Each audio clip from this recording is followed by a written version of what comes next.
lakas na typhoon category. Sa pinakahuling tala ng pag-asa, huling namataan ang sentro ng mata ng bagyo sa layong 780 kilometro, silangan ng Apari, Cagayan. Taglay nito ang lakas ng hangin na umaabot sa 165 kilometro kada oras at pagbugsong hanggang 205 kilometro kada oras habang kumikilos pakanluran-hilagang kanluran o west-northwestward sa bilis na 20 kilometro kada oras.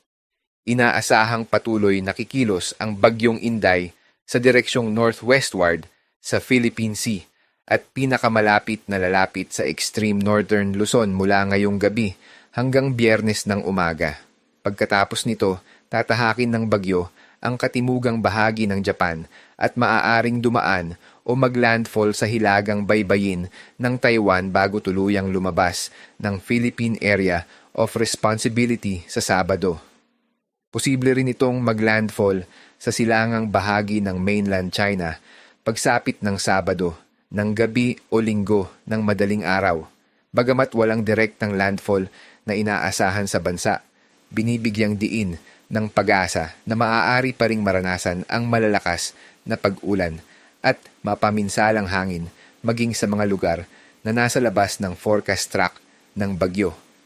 Sa lagay ng panahon, masungit na panahon ang inaasahan sa Batanes, kung saan posible ang flash floods at pagguho ng lupa dulot ng katamtaman hanggang malakas na pag-ulan at malalakas na hangin. Samantala, Cordillera Administrative Region, Ilocos Norte, Cagayan, Isabela, Quirino, Aurora at Catanduanes ay makararanas ng mga pag-ulan na may kasamang malalakas na bugso ng hangin dulot ng bagyong Inday. Makakaranas naman ng paminsan-minsang pag-ulan ang Mimaropa, Western Visayas, Negros Island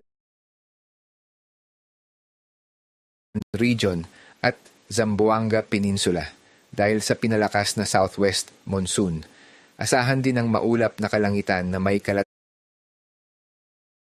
na pag-ulan at pagkidlat pagkulog sa nalalabing bahagi ng Ilocos Region, Central Luzon,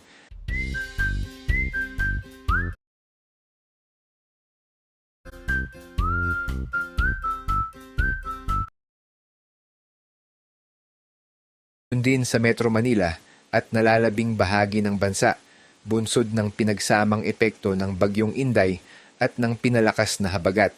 Patuloy na tinatahak ng bagyong Inday ang karagatan sa silangan ng Northern Luzon habang nananatiling isang malakas na typhoon category.